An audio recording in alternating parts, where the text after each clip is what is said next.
Estamos ao vivo. Vamos esperar o pessoal começar a chegar. Olá, Jean, tudo bem? Olá, me falem de onde vocês estão falando, de onde vocês falam no Brasil. Boa noite, né? Bom dia para a gente que está aqui na Nova Zelândia. Daqui a pouquinho a gente vai começar o nosso bate-papo, vai ser bem legal. Como é que está aí a cidade onde vocês estão? Vocês estão em quarentena ainda? Como é que está a situação relacionada ao coronavírus? Legal, legal, já fala do Brasil? Então, daqui a pouquinho a gente já vai começar o bate-papo, a gente está esquentando aqui e vai ser bem legal, eu tenho certeza que vocês vão adorar. Hoje eu já estou aqui, né? Podem ver aqui o nosso cenário diferente, né? E vamos lá. Boa noite para todo mundo, boa noite.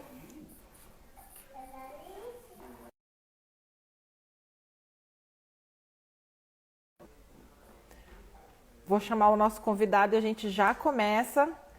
Opa, que bom, Jean. Acho que vai ter dicas bem legais aqui, vocês vão gostar bastante. Oi, Lucas, tudo bom? Bom dia. Luiz, como é que vai? Tudo bem, gente? Ed, de onde você fala? Já vou chamar o nosso convidado então para a gente começar, porque já deu 11 horas. E aí a gente vai conversando aí ao longo do bate-papo. Eu tô aqui na Q Education, como vocês podem ver. Então, vamos lá, espera só um pouquinho.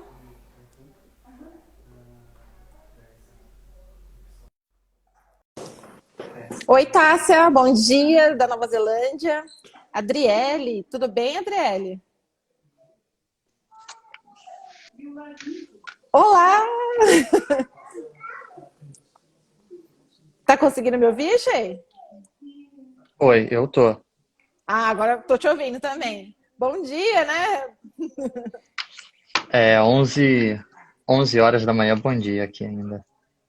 Sim, gente, aqui é 11 horas da manhã, aí no Brasil acho que é 8 horas da noite. Vão me falando de onde vocês estão falando aqui, que vai ser bem legal de saber, né, de onde que vocês falam. Hoje o bate-papo vai ser super legal, eu tô bem animada, eu nem tenho roupa aqui para conversar com a pessoa, que o nosso convidado de hoje.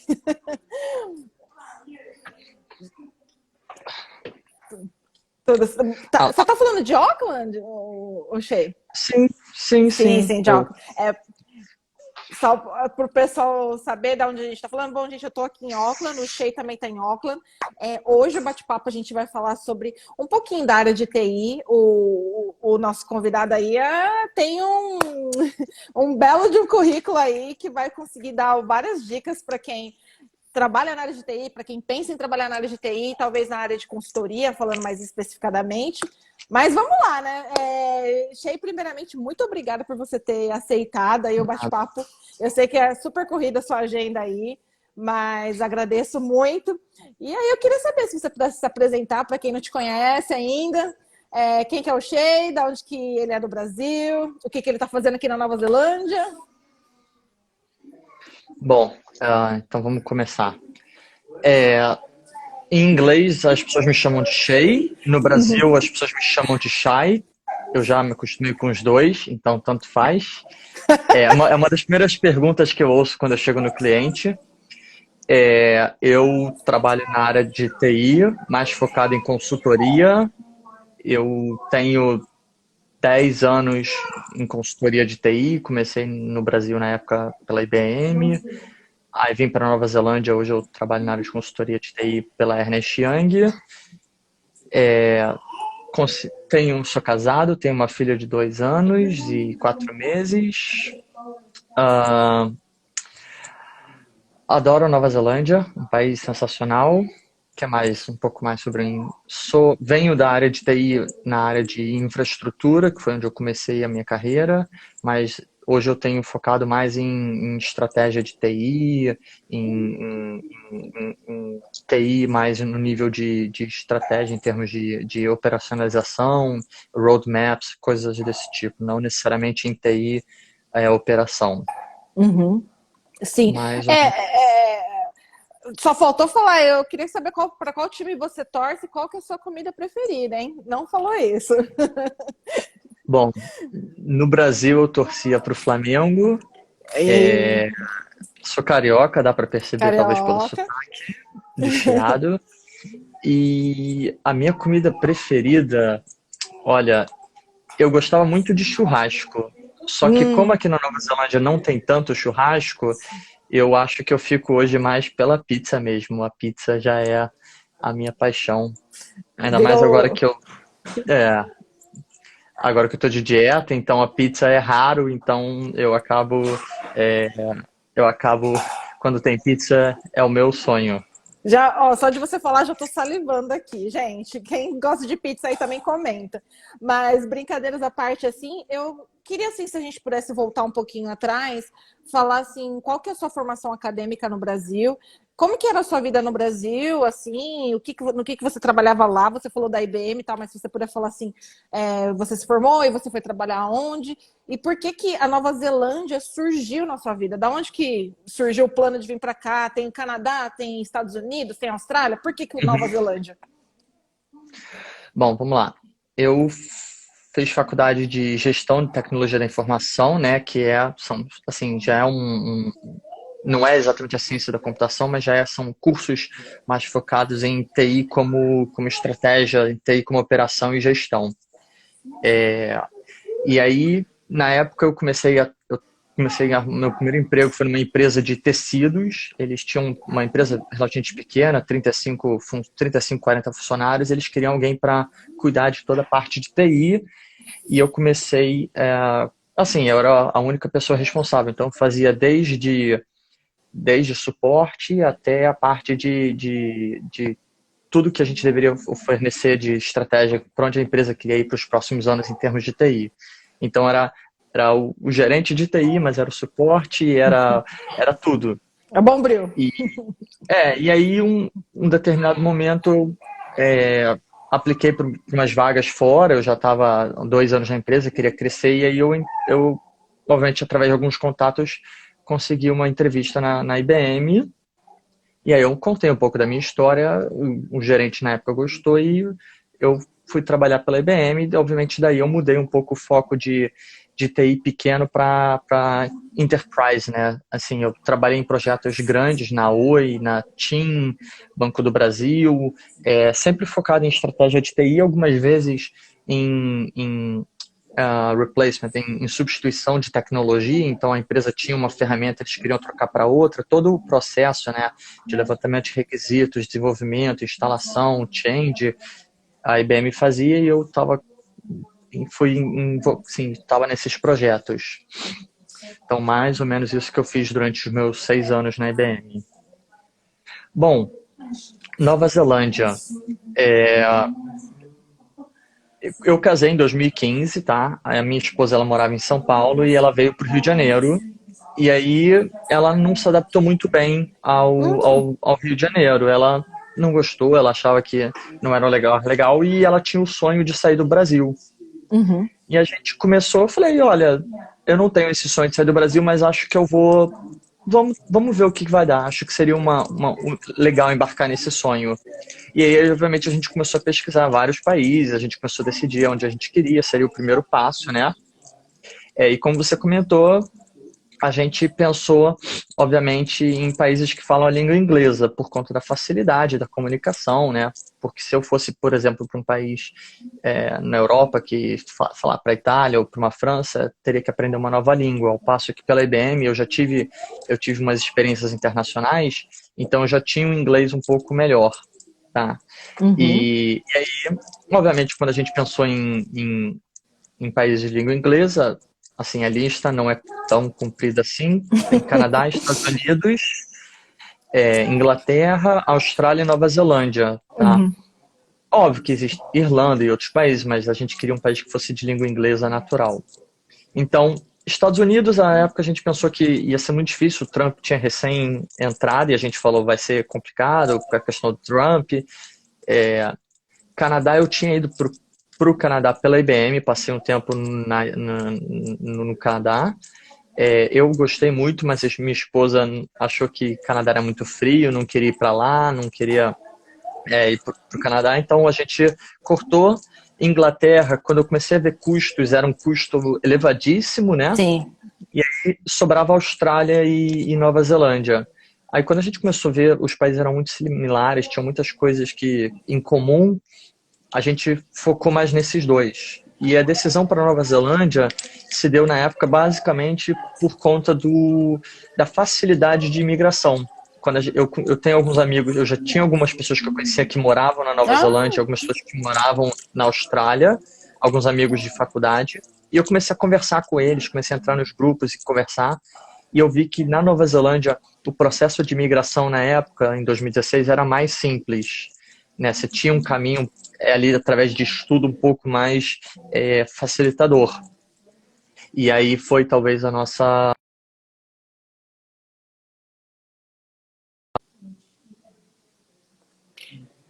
tivesse um caminho para imigração mais simplificado. E basicamente foi isso. A gente, obviamente, entrou em contato com as escolas, a gente entrou em contato com agentes de imigração, a gente entrou em contato com empresas especializadas e começou a entender qual seria o caminho, até que em maio de 2016 a gente veio para Nova Zelândia e desde então já temos 4 anos de Nova Zelândia. Completamos 4 anos de Nova Zelândia início de maio. gente, que legal. Então, assim, para quem entrou agora, assim, e tá pegando a conversa pela metade, o Shea acabou de me contar que ele se formou em gestão da tecnologia, né? E Isso, atuou em uma empresa no Brasil, depois ele mudou para a IBM, onde ele trabalhou por bastante tempo, né? Foram alguns anos aí, o que garantiu algumas experiências internacionais, que eu acho que você teve que fazer viagens a trabalho e tudo mais. E sim, aí, sua esposa, ela tinha esse sonho de sair do Brasil, e por isso que você decidiu também, vou ver também, então vou apoiar sim. ela e vamos ver o que que dá. E aí a Nova Zelândia apareceu no caminho de vocês. Mas eu tenho algumas perguntas. Shea, Bom, primeiro, quando você pensou em sair do Brasil, o sair para vocês era em definitivo? Ou realmente, a princípio, não? Essa é uma pergunta número um. E a pergunta número dois é, por que que você optou pelo caminho do estudo e não tentou aplicar já direto para uma empresa e tal? E qual que era o seu nível de inglês, assim? Olhando para trás, como que você diria hoje? tudo bem, vamos lá, as 3 perguntas.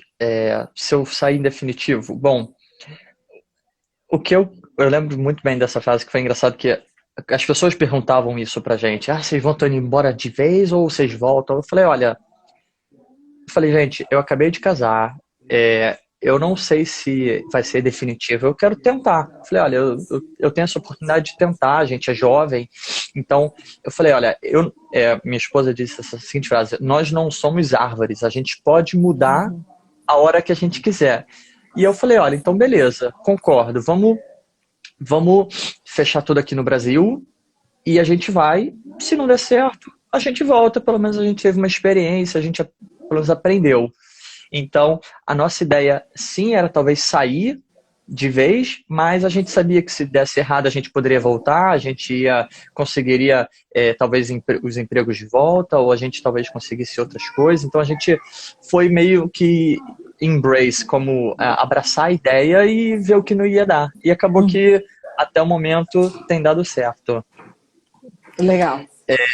A segunda pergunta, eu já não lembro qual é, eu lembro do inglês. Do inglês, se você puder falar do inglês, né? Já estamos, né? Já vai Bom, fazendo.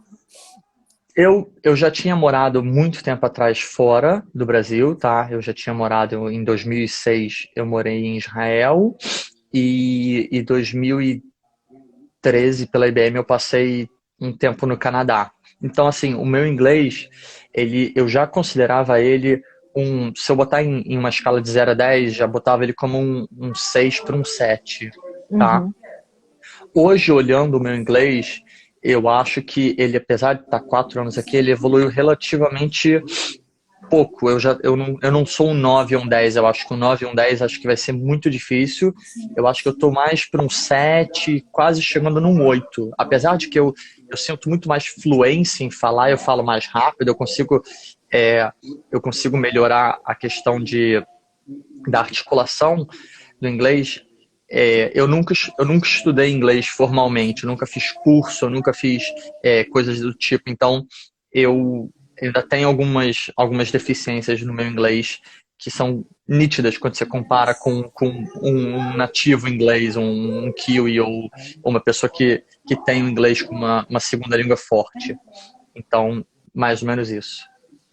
E a Entendi. outra A outra pergunta é que você comentou que vocês decidiram, vamos sair do Brasil, vamos, encontramos a Nova Zelândia, tá? E aí você falou de estudo, né? Aí eu queria saber assim, se você cogitou primeiro tentar aplicar para vagas na Nova Zelândia ou não, se você realmente foi para o caminho dos estudos, pensando que isso poderia te dar pontos para você imigrar, enfim. Por que você escolheu o caminho dos estudos? Tá, lembrei, é isso mesmo. Por que que eu escolhi? Bom, quando a gente decidiu que a gente ia sair, a gente obviamente decidiu que era Nova Zelândia. Obviamente, o primeiro caminho que a gente pensou era aplicar para uma vaga aqui. E na época, o Talent Work Visa aplicava para empresas de fora e para pessoas que moravam ali fora, né? E podiam trazer e você já conseguia com visto. Inclusive, um dos meus amigos que eu conversei, ele veio do Brasil já para Nova Zelândia já empregado, já com tudo certo. Eu comecei a fazer isso do Brasil, inclusive pela própria IBM. Eu entrei em contato com a IBM Nova Zelândia, comecei a conversar. Só que eu percebi que o seguinte, para o cargo que eu tinha, para o nível de senioridade do cargo que eu tinha, eu não era um strong case, não era tipo um candidato forte a receber. Eu não tinha uma coisa tão única, específica que Entendi. faria com que as pessoas me contratassem do Brasil. Então eu passei por volta de 3 a 4 meses tentando é, aplicar do Brasil. Eu cheguei a ter algumas entrevistas na Nova Zelândia, mas obviamente que não foram, não tive um sucesso nessas entrevistas. E aí foi quando eu e minha esposa chegamos e conversamos. Olha, se a gente quer sair, vir com emprego talvez não vai ser o caminho mais fácil. E aí, conversando com algumas empresas, a gente definiu que o caminho seria fazer um curso, né? Eu vim fazer um curso de level 8 na área de Uhum. TI, e aí minha esposa poderia aplicar para um visto de partner, aplicar, primeiro ela queria estudar um pouco de inglês também, então esse era o meu plano B, que acabou que foi meu plano A, depois que eu percebi que arrumar um emprego do Brasil não ia ser tão fácil assim. Sim, eu acho muito interessante você ter mencionado isso, porque muita gente pergunta, né? Ah, eu não posso aplicar direto do Brasil, eu já falo inglês. Gente, poder pode, mas é mais interessante você estar aqui, você conseguir trabalhar part-time que seja, o empregador te conhecer, saber seus valores, sua índole, se você trabalha direitinho. E isso vai gerar uma futura contratação no futuro, né? Então, eu acho que é pensando a médio e longo prazo. Então, por isso que o caminho dos Sim, estudos sempre é mais garantido. Além de também dar pontos para quem deseja imigrar, né? Então, isso é um ponto sim.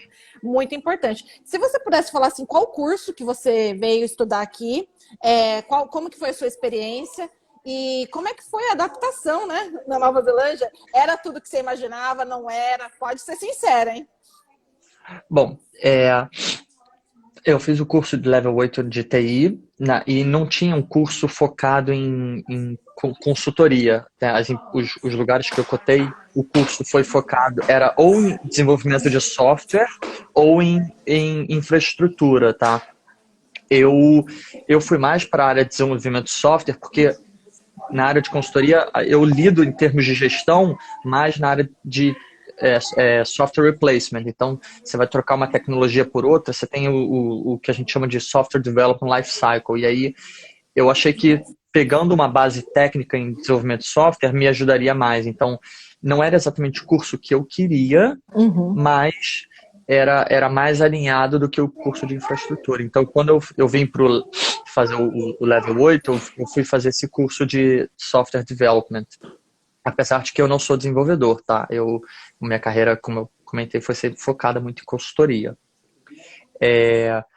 Bom, uma coisa que aconteceu engraçada é que desde que eu cheguei, eu continuei aplicando para várias vagas, para várias empresas, e, e aí foi uma coisa que eu não esperava, porque cheguei em maio de 2016 e comecei no curso em junho. E aí eu fui em junho, fui fazendo 6 meses do curso, e até então estava tudo dentro dos planos. Era um ano de curso e depois aplicar para o Post-Study Work Visa. Só que como eu Sim. continuei aplicando para empresas, eu continuei aplicando para vagas e tentando me relacionar cada vez mais, foi o grande, assim, talvez a sorte que eu tive foi que a Ernest Young me contratou em dezembro. Ah, Exatamente no meio do curso, a Ernest Young me contratou e eu consegui a vaga. E aí eu e a minha esposa, a gente optou por dar um drop do curso, né? Eu decidi por largar o curso, já que eu já tinha um MBA no Brasil e era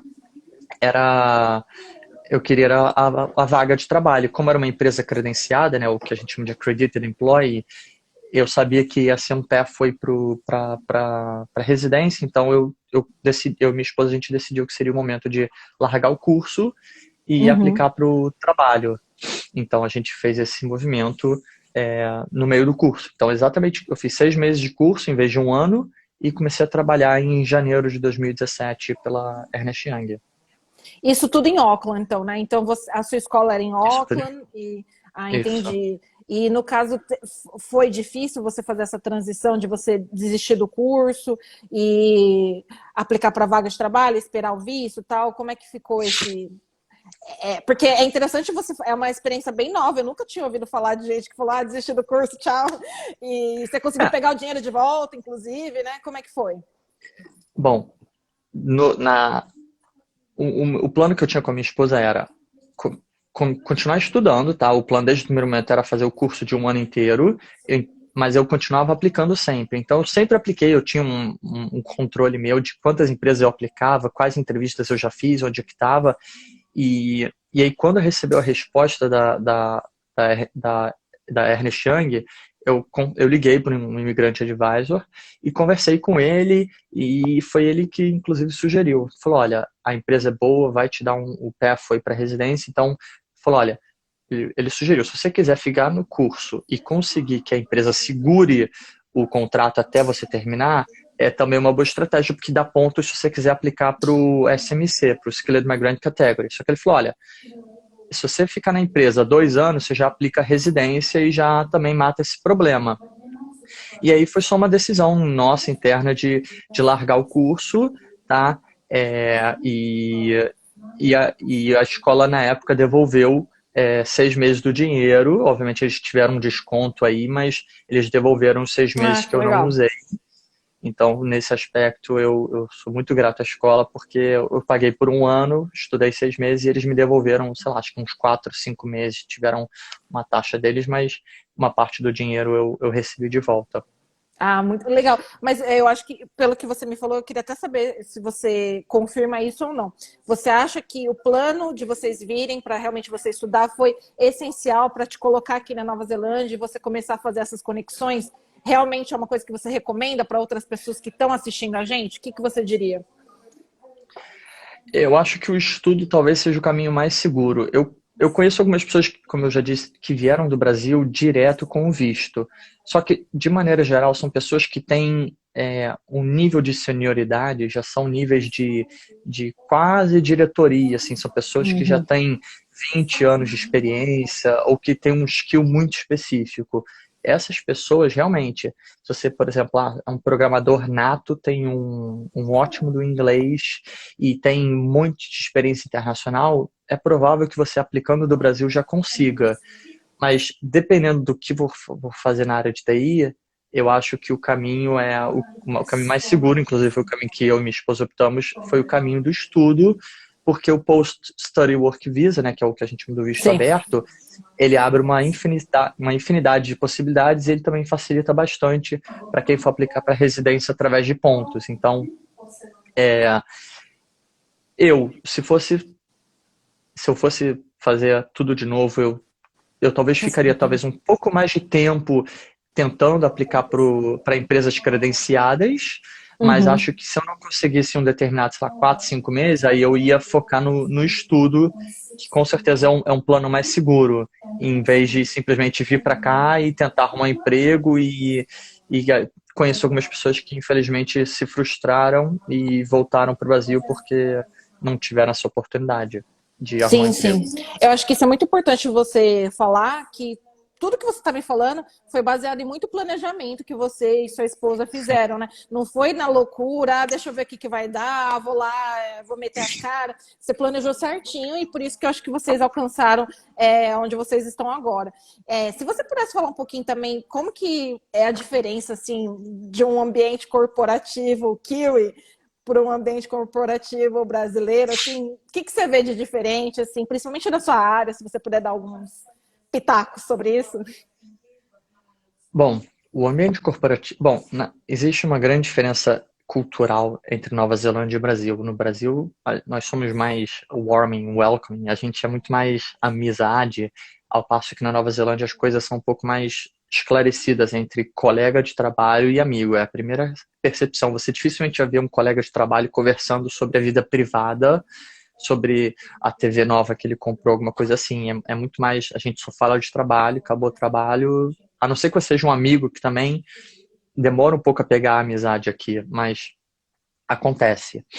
Mas assim, essa é a primeira diferença. A segunda diferença é que é o seguinte: a Nova Zelândia é um país muito pequeno em relação ao Brasil. Quando você compara a Nova Zelândia e o Brasil, em tamanho de enterprise, de empresa, a disparidade é gigante. Então, por exemplo, quando eu falo que eu tive um projeto na Oi ou na TIM ou no Banco do Brasil, a gente pensa aí TIs de 5 mil pessoas. A gente está falando aí assim, da organização de TI gigante. Ao passo que aqui, TIs aqui, empresas pequenas, você vai ter TI com 400, 500 pessoas, uma empresa grande. Por exemplo, eu estou num projeto agora na Air New Zealand. Eu comecei o projeto essa semana na Air New Ah, que Zealand. legal. E a TI, e é uma das maiores TIs na Nova Zelândia, é a Air New Zealand, e não chega perto de uma TI de uma Oi, por exemplo, de uma TI de um Banco do Brasil, do Bradesco Seguros.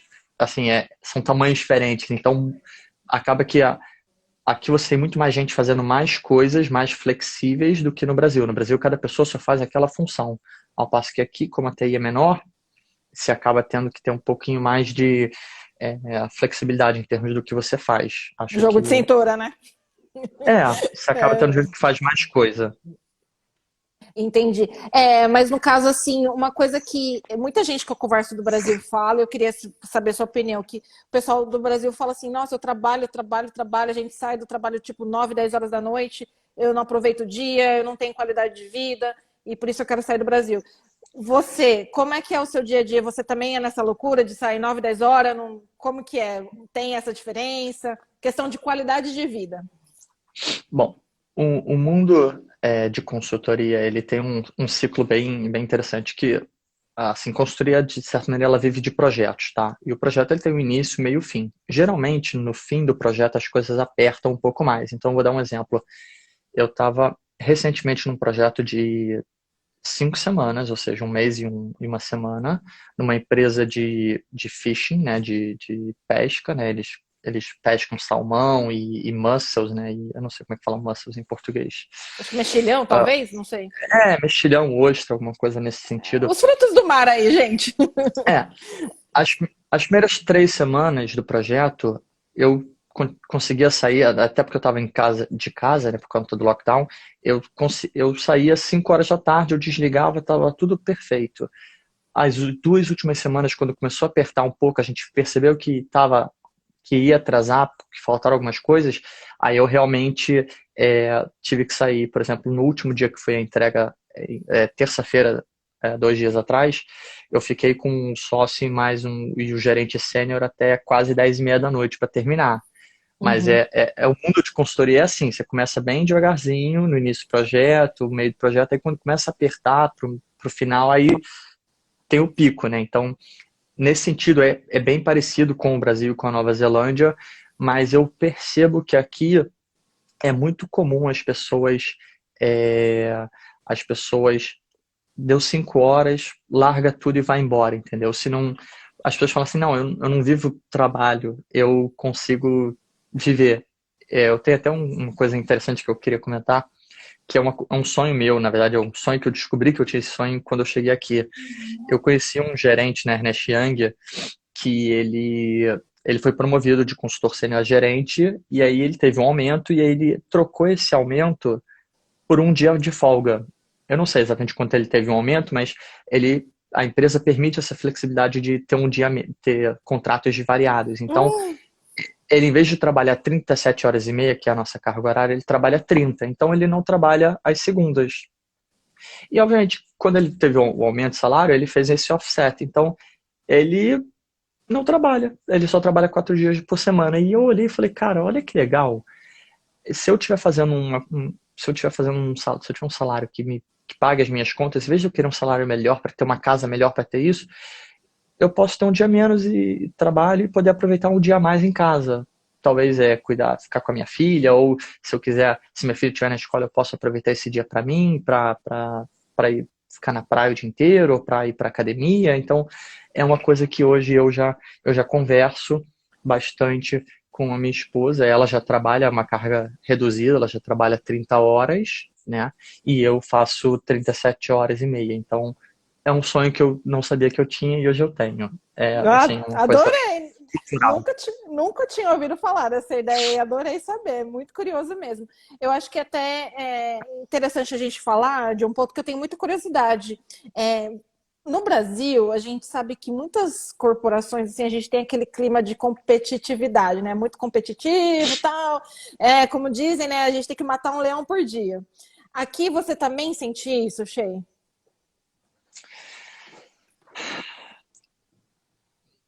Olha, existe, tá?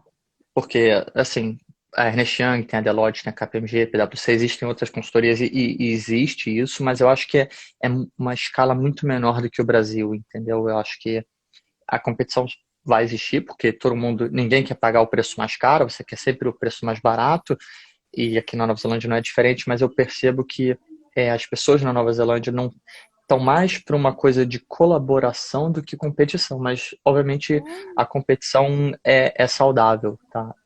Do meu ponto de vista. Internamente, em termos de empresa, pelo menos a cultura da Ernest é muito de colaboração. Então, eu estava nesse projeto da empresa de pesca, a gente já tinha basicamente estourado o budget, né, em termos de recursos de hora, mas eu liguei para um gerente sênior e falei, olha, eu preciso da sua ajuda, eu não estou sabendo fazer isso, me dá uma luz. Ele dedicou 3 horas ali do tempo dele, me ajudou e não charge o projeto, né? Ele não me cobrou, então foi na amizade. Então eu senti essa colaboração, ao passo que talvez no Brasil a pessoa ia falar, olha, eu preciso que você me dê um código para eu bilar, porque a área de consultoria é muito isso, você tem que estar sempre chargeable no cliente. Então eu sinto essa colaboração internamente na Ernst Young e obviamente alguns outros clientes que eu passei muito grande. Nossa, muito interessante essa colocação que você fez dessa palavra, né? Colaboração ao invés de competição. E é uma coisa que eu também sinto aqui na Nova Zelândia. E eu vejo que no Brasil a gente tem muito aquele negócio que que é muita gente, né? É um país gigantesco, o Brasil. Não dá pra gente comparar com os meros Sim. 5 milhões de pessoas que a gente tem aqui na Nova Zelândia. Mas agora, falando um pouquinho da área de TI, assim, eu sei que você é especialista em consultoria, mas eu acredito que você tenha uma noção do que está acontecendo aí. A gente teve a pandemia, aliás, a gente está vivendo essa pandemia, né? Mas muitos dos profissionais de TI, eles continuaram empregados, porque, óbvio, né? TI é uma área que está só em demanda e vai continuar. Para quem está assistindo a gente e é da área de TI, assim, quais aspectos você viu assim que está promissor, que a pessoa tem muita demanda, e qual que você acha assim que não tem tanta? Se você puder dar um overview aí da sua opinião sobre a área de TI. E já vou mandar um beijo aqui pro Kimura. Maurício está assistindo a gente, nosso doutor Maurício. Então é isso, se você puder dar sua opinião sobre a área de TI nesse período pandemia, pós-pandemia, não é pós, mas enfim. Bom, também queria mandar um abraço pro Kimura e pra Rô. Pô, Kimura, inclusive, uma coisa que eu, o Kimura e o Abílio fizemos há um tempo atrás foi a gente começou um movimento chamado BR-ITNZ, que é o seguinte, eu comecei, quando eu cheguei na Nova Zelândia, queria procurar pessoas que trabalhavam com TI para conversar, para me ajudar, para fazer networking, e aí eu comecei em 2016 procurando pessoas, tive alguns encontros e em 2019, início de 2018, a gente montou o Brasília Meetup, tá? Que a gente chegou a fazer, a gente teve encontro já na IBM, na Amazon, né, na AWS, a gente fez no SB, a gente fez na Ernst Young, e a gente chegou a bater 100 a 120 brasileiros que Caramba! trabalham com TI na Nova Zelândia, ou seja, é um nicho muito bem específico, e é legal que algumas coisas que já saíram dali foram contratações. A gente teve algumas pessoas que foram contratadas porque encontraram outras pessoas ali no grupo Itfianas Network. Então, eu acabo que acho que estou. Ah, foi em 2017 o primeiro, nossa. 3 anos já. Obrigado, Kimura. Então, acaba que eu fico um pouco antenado também o que acontece no mundo de TI, não só na área de consultoria, mas na área de outras áreas, como Sim. desenvolvimento, infraestrutura. Em termos de demanda, tá? Eu acho que a demanda, assim, aumentou, tá? Aumentou no primeiro momento da pandemia muito grande. Por quê? Porque as empresas perceberam que elas precisavam continuar trabalhando, Uhum. tá? Remotamente, Só né? que remotamente. Então, Uhum. essa necessidade rápida de todo mundo sentado no escritório, para todo mundo indo para casa, trabalhando de casa, fez com que muitas empresas viessem precisar mais de TI e pessoas especializadas que entendessem não só ter a tecnologia que suporta, mas ter processos que vão ser eficientes para você trabalhar de casa e ter controles para que as pessoas possam trabalhar de casa corretamente. Então, Sim. teve muito disso, tá? E ainda tem, ainda mais a nível de big corporations, né? Você bota aí não é o governo, né? Mas o conselho, não sei como é que fala Ocon Council em português, mas seria tipo a prefeitura De óculos, né? de Uhum. bastante coisa que eles precisaram. A própria Auckland Transport, que é a empresa que seria a empresa responsável por todo o transporte de Auckland, eles tiveram bastante essas demandas. São alguns projetos que a Ernest Young estava tocando para ajudar esse trabalhar de casa. Então tem essa demanda, tá? Obviamente, algumas empresas diminuíram bastante o ritmo em projetos que não são essenciais. Então, se você tinha um projeto que a gente vai trocar a nossa plataforma de uma on-premise para cloud, a empresa chegou e falou: olha, vamos reavaliar esse projeto porque talvez não seja tão essencial e a gente precisa segurar um pouco de dinheiro. Então, alguns projetos, obviamente, pararam, mas eu vou ser bem sincero, de todas as pessoas que eu conversei na área de TI, nenhuma delas foi. Acho que, na verdade, só uma pessoa que já queria sair acabou aproveitando para sair. Mas nenhuma das outras pessoas que eu conversei, eu devo ter conversado, sei lá, com umas 15, 20 pessoas aí do grupo de 120 que Uhum. foi demitida, entendeu? Então a área de TI continua. Óbvio que como eu já comentei, alguns projetos pararam, isso vai refletir em menos contratações, mas eu conheço pessoas que foram, inclusive, contratadas na época do lockdown level 4. Então, Nossa, assim, interessante. TI é uma coisa que não para e, obviamente, acaba que cada vez mais é necessário pelas empresas. Então, é uma área forte que eu acho. Nossa, interessante. Então, o pessoal que está assistindo a gente, que é da área de TI, para vocês terem uma noção, né? Eu também conheço várias pessoas que trabalham na área e depois da quarentena, quando a gente entrou em quarentena, não vi ninguém ser mandado embora. Eu acho que é uma área promissora. Obviamente, a gente está falando do futuro, né? E o futuro é digital, então não é nada mais do que justo, né? A gente tem um monte de perguntas. Eu não sei se vai dar tempo do Shea responder todas as perguntas, gente. O que não tiver dá tempo, a gente manda DM, vocês mandam DM, a gente conversa. Mas eu vou partir só para uma pergunta e a gente já começa o nosso momento de perguntas e respostas, tá? Eu queria que você falasse um pouquinho do documento, né? O NZ for Dummies aí, que é um documento Isso. que muito compartilhado para quem já fez pesquisa sobre intercâmbio na Nova Zelândia, o pessoal que entra no grupo lá Brasileiros na Nova Zelândia, como que faz intercâmbio? E sempre tem aí, gente, você leu esse documento? Sim. Você é o autor, Shea? Me conta. Como que surgiu essa Então, ideia? eu vou tentar contar a história do New Zealand for Dummies muito rápido. Bom, quando eu comecei a vir para Nova Zelândia, como eu comentei, eu fiz muito planejamento. Eu sempre fui uma pessoa muito focada em planejar, planejar, planejar. E quando eu comecei a fazer o documento, ele era para mim, tá? Ele era meu. E eu tinha quebras em categorias, só que em vez de ter perguntas e respostas, na época para mim era só link. Eu lia, eu achava o link, eu fazia a pesquisa, falava, olha, achei isso aqui interessante, eu vou talvez já precisar referenciar depois. E eu comecei a ter só um documento com perguntas e respostas. E aí, o que que aconteceu? Quando eu vim para Nova Zelândia, um tempo depois, eu parei de usar o documento, eu já estava morando aqui, já estava mais ou menos vivendo as coisas, e aí um amigo meu falou, ah, Chay, eu tô pensando em sair do Brasil, queria saber o que que você podia conversar sobre a Nova Zelândia. Eu falei, dá uma olhada nesse documento aqui, que ele vai te ajudar bastante. E aí ele olhou esse documento e falou, cara, pô, que maneiro e tal. Ele falou assim, pô, por que que você não compartilha isso com a galera e tal? Pô, posso compartilhar com outras pessoas? Eu falei, pode, não tem problema nenhum.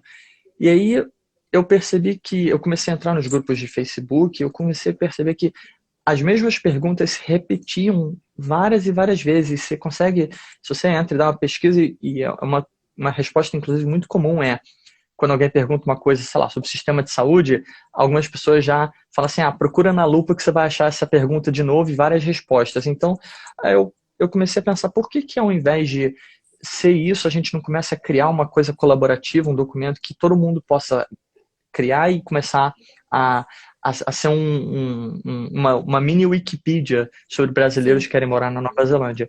E a partir daí eu comecei a trocar, obviamente, em vez de só links, eu comecei a botar a minha experiência, botei um formato mais de perguntas e respostas, compartilhar.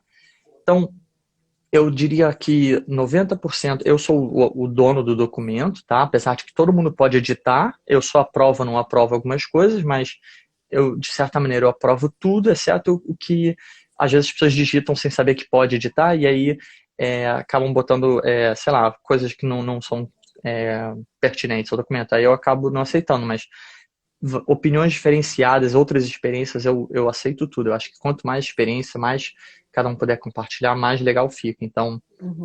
o documento, eu sou o autor do documento e eu diria que 90% do documento é meu, assim, eu que escrevi, eu que investi horas ali, e 10% é colaboração de várias pessoas em várias perguntas diferentes.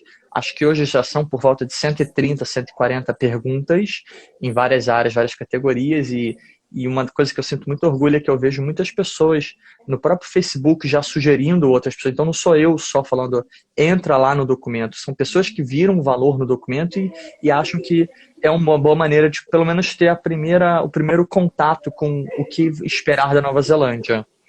Então, Ah, que esse é legal.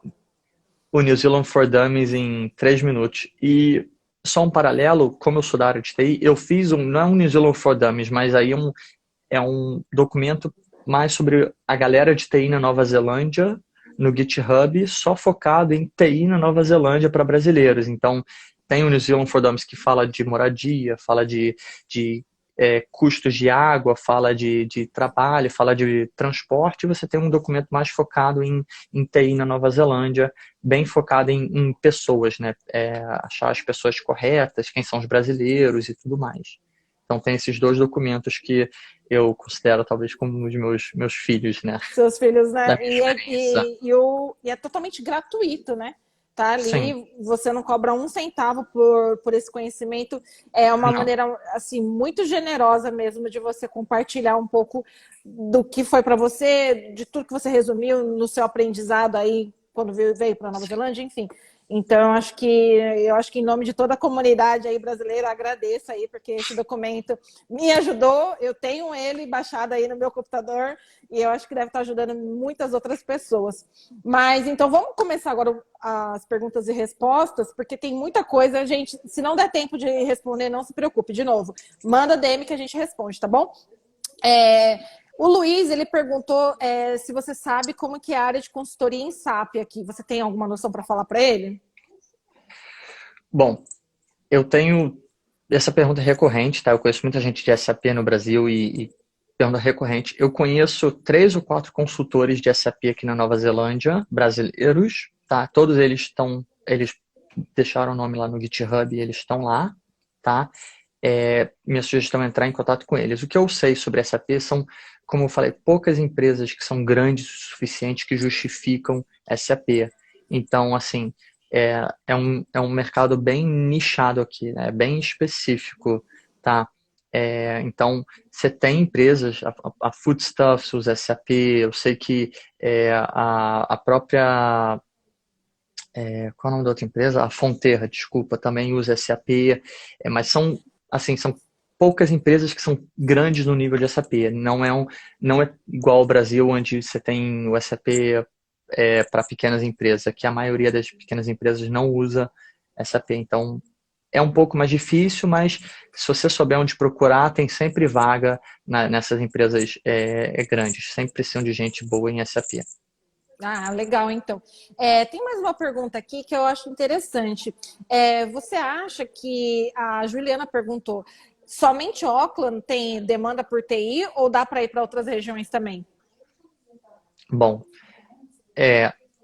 assim, as maiores empresas, pensando no caminho de que empresas credenciadas são mais fáceis de dar visto, tá? Porque na época tinha o Talent Work Visa, eu sei que o governo quer mudar, mas eu não vou entrar nisso, mas pensando que empresas credenciadas têm o Talent Work Visa, oferecem o Talent Work Visa que facilita, as maiores empresas ficam muito no eixo Auckland, Wellington, tá?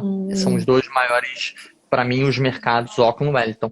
Eu sei que Christchurch também é uma área, também talvez a maior cidade da Ilha Sul, também tem bastante demanda. Eu tenho alguns amigos, inclusive, que saíram de Auckland e foram morar em Christchurch, e lá tem também uma área de TI. Mas, obviamente, assim, dependendo do seu skill, você vai encontrar demanda em outras cidadezinhas menores, sei lá, Whangarei, em Invercargill, ou em Queenstown, você vai ter pessoas trabalhando com TI lá. Mas o mercado maior é, obviamente, Auckland, Wellington e Christchurch, Sim, na área sim. de TI. Então, gente, na área de TI, de novo, como a gente está falando, Auckland, Wellington ou Christchurch são pontos interessantes aí para você focar, né? A Nath perguntou aqui, eu não sei bem. Bom, eu vou falar a pergunta dela. Quais são as tecnologias mais utilizadas na Nova Zelândia? Faz sentido? É que eu não sou da área de TI, gente, então por isso que não sei. Na verdade, faz sentido, só precisava talvez um pouco mais de contexto, porque se a gente vai falando em tecnologia para desenvolvimento, vai ser uma tecnologia. Se a gente vai falando em tecnologia para infraestrutura, vai ser outra tecnologia. Se a gente vai falando em tecnologia para redes, vai ser outra coisa. Então, assim, faltou ela dizer se for software, tá? Eu vejo, assim, muito framework em JavaScript, tá? Eu vejo bastante framework JavaScript e full stack também aqui é bastante pedido. Quando a gente vai para talvez infraestrutura, eu vejo muito o que a gente chama de Microsoft Stack, né, que são as tecnologias Microsoft. Não vejo muita questão de Linux. Ela acabou de dizer aqui desenvolvimento. E quando a gente fala, obviamente, assim, na área de infraestrutura, de redes, assim, é um pouco fora do meu foco, eu não sei exatamente o que pede, mas a minha sugestão é que, se a pessoa quer realmente investigar um pouco mais, a melhor sugestão entra no Seek, entra no TradeMe e começa a acompanhar as vagas da sua área. Você vai ter um bom insight em termos disso. Obrigado, Rony. Eu queria só agradecer ao Rony, desculpa, pelo bigode. Grande amigo Tô meu. lendo aqui. Inclusive, o Diego até comentou embaixo, né? Se cloud está sendo bem utilizado e tem mercado. O que você poderia falar sobre isso? Eu tenho visto muitas empresas começando a fazer a migração de pequenos projetos de on-premise para cloud. Então, assim, eu vejo muita empresa pequena também começando a ter essa necessidade de cloud.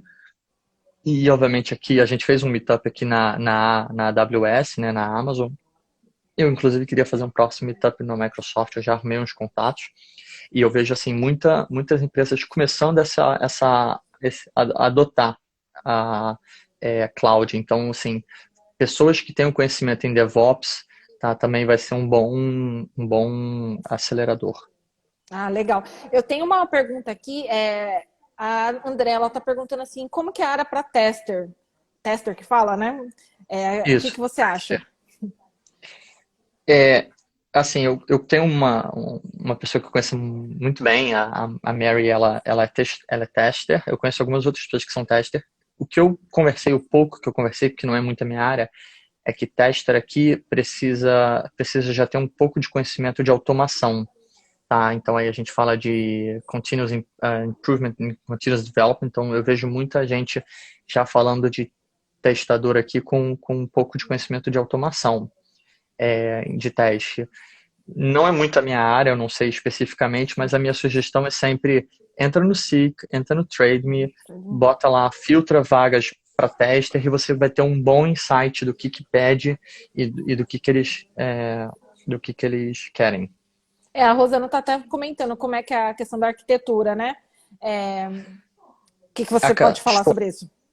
O que eu posso falar sobre isso? Estou num projeto nesse exato momento, né, New Zealand, de Enterprise Architecture. Eles estão querendo assim, dar uma melhorada, né? Eles estão usando o TOGAF e a PQC, né, como frameworks de arquitetura. Então, empresas grandes, que, de novo, são poucas na Nova Zelândia, estão começando a olhar com bons olhos uma arquitetura um pouco mais refinada. Empresas pequenas, assim, não é muito a minha área, mas eu tive um projeto agora na empresa na empresa de pescaria. Eles tinham só um arquiteto de solução. Então, assim, uma empresa, a área de TI, eles tinham, sei lá, umas 200 pessoas, só tinham um arquiteto de solução. Então, eles ainda não estão no nível de ter um enterprise architecture refinado, ainda estão engatinhando. Mais legal. ou menos isso. Uma pergunta aqui que eu acho que é bem recorrente, eu recebi umas 3 sobre isso, né? Sobre o nível de inglês para você conseguir aplicar para as vagas aqui na Nova Zelândia. A pessoa falou assim que ela tem um nível intermediário, mas ela é desenvolvedor de software. Você acha que precisa ter o inglês muito bala mesmo para conseguir aplicar? O que você vê? Então, eu vou dividir nesse aspecto a TI em 2 grandes blocos, tá? Você tem a galera que não tem muito contato com o usuário, não tem muito contato com várias pessoas, e você tem a galera que precisa estar sempre em contato com 1 milhão de pessoas. Por exemplo, a área de consultoria é relacionamento, tá? A área de Enterprise Architecture é muito relacionamento, é conversa. Nesse nicho, você precisa ter um inglês muito bom. Quando você pensa mais na área de desenvolvimento, na área de teste, ou até na área de infraestrutura, talvez o seu inglês não precisa ser tão afiado. Óbvio que você precisa ter um inglês que você possa se comunicar. Você vai ter que... Porque você não trabalha sozinho, então você vai ter que ter um inglês para se comunicar. Mas para a área, por exemplo, do desenvolvedor, escrever um e-mail com erros gramaticais talvez seja aceitável. Ao passo que, no meu caso,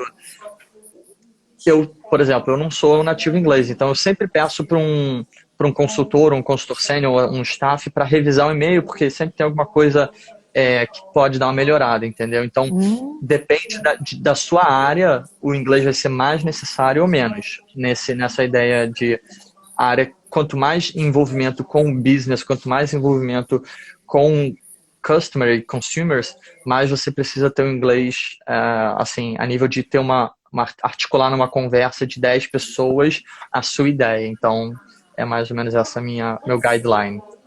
Nossa, bem interessante. Olha, várias dicas, gente. Tem uma pergunta aqui, é do Rogério, ele é do Japão. Ele queria saber, Shea, se você em algum momento sentiu algum tipo de preconceito ou diferença de salarial no mercado Kiwi, onde você trabalha, porque ele atua em TI no Japão, só que por ele ser brasileiro, ele recebe menos do que um japonês ocupando o mesmo cargo. Tem isso aqui na Nova Zelândia? Eu não acho que a questão salarial afeta a sua nacionalidade, mas eu diria que talvez a sua capacidade de se relacionar com pessoas e de se comunicar talvez possa afetar. Então, eu vou dar um exemplo. Quando eu saí do Brasil, eu tinha um cargo, e quando eu vim para Nova Zelândia, eu acabei entrando num cargo um pouco mais júnior, tá? Um pouco abaixo do que eu tinha. E eu conheci isso com outras pessoas. Eu tenho um amigo que ele era no Brasil arquiteto de solução, mas como ele não tinha um inglês tão bom, ele conseguiu um cargo como desenvolvedor de software. Hoje ele já Uhum. voltou, ele já está mais focado em como team leader, mas ele também deu um step back. E eu acho que aí tem mais a ver com a nossa capacidade de se comunicar do que com a nossa capacidade técnica, entendeu? Então, e obviamente acaba refletindo na questão salarial, porque se você era um arquiteto de solução, você ganhava um salário, e se você aceitou uma vaga como desenvolvedor, você vai acabar tendo um salário um pouco menor. Então, não diretamente, mas indiretamente, sim. Entendi, interessante. E última perguntinha, gente, desculpa, não vai dar mesmo para responder tudo, é porque a gente já está nos 45 do segundo tempo. Como é que foi o processo de admissão na Ernst Young? Foi difícil? Você teve que passar por muitas etapas? O processo da Ernest Young Yeah. foi... Eu fiz o processo com algumas outras empresas, tá? Eles basicamente são iguais, tá? Primeiro você faz uma entrevista por telefone com uma pessoa do RH. Essa pessoa do RH dificilmente vai ter o conhecimento profundo, né? Ela só quer saber se você realmente sabe se comunicar bem, se você sabe responder as perguntas, se sabe articular bem, se você entende mais ou menos o que você vai falar. Se você, se ela entende que sim, se ela percebe que o seu perfil é mais ou menos alinhado com a vaga, ela vai fazer uma entrevista técnica. Na verdade, ela não, ela passa você para fazer uma entrevista técnica com o gerente da vaga, o hiring manager, alguém que seja mais profundo conhecedor da Uhum. coisa. E, obviamente, a Ernest Young teve uma terceira etapa, que foi eu tive que preparar uma apresentação, tá? Nossa. Eles me deram um business case e eu tive que um problema, eu tive que apresentar um business case para eles. Então, foi mais ou menos o que aconteceu. Eu vejo na área de desenvolvimento algumas outras pessoas comentando que a última etapa, eles geralmente fazem, eles pedem que você faça, eles te dão umas linhas de código, né, um pacote, e você tem que consertar um problema, um fix, um bug que tem ali, e aí eles pedem para você submeter, obviamente. Às vezes ele pede para você abrir o código e explicar, ou ele faz na frente. Então, Uhum. tem geralmente esses três processos. Obviamente, passando ali pela última etapa, pode ou não ter uma conversa com um diretor, só para dar o selo, né? E a Uhum. partir daí você recebe a carta oferta e tudo, aí é correr para abraço. Sim, mas basicamente eu acho que o processo é o mesmo em qualquer lugar do mundo, para quem é da área de TI, né, Sheila? Acho que você tem que passar pelo RH para ver se Sim, você sabe conversar, né, como pessoa, né, ter isso. aquele tato social e depois mostrar o que você sabe realmente. Então, gente, realmente não vai dar tempo da gente responder tudo. Eu agradeço muito, muito, muito. Eu queria abrir esse espaço aí para o Shea falar as considerações finais e agradeço novamente aí toda a sua generosidade, não só com no NZ for Dummies, mas enfim, de você estar compartilhando seu conhecimento hoje. Então, se você puder dar suas considerações finais, eu ficaria muito feliz. Considerações finais.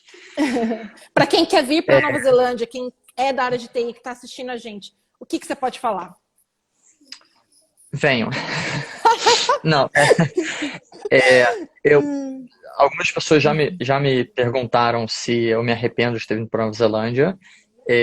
Eu vou ser bem sincero, eu não me arrependo, mas também digo que é importante a pessoa entender quais são os contras, tá, de vir para um país novo, tá? Então não é só oba-oba, tá? Tem muita coisa difícil, a questão familiar também é uma coisa muito pesa bastante. Eu sinto saudade do meu pai, da minha mãe, dos meus irmãos, Sim. das minhas sobrinhas. É uma questão que pesa bastante para mim e para minha esposa.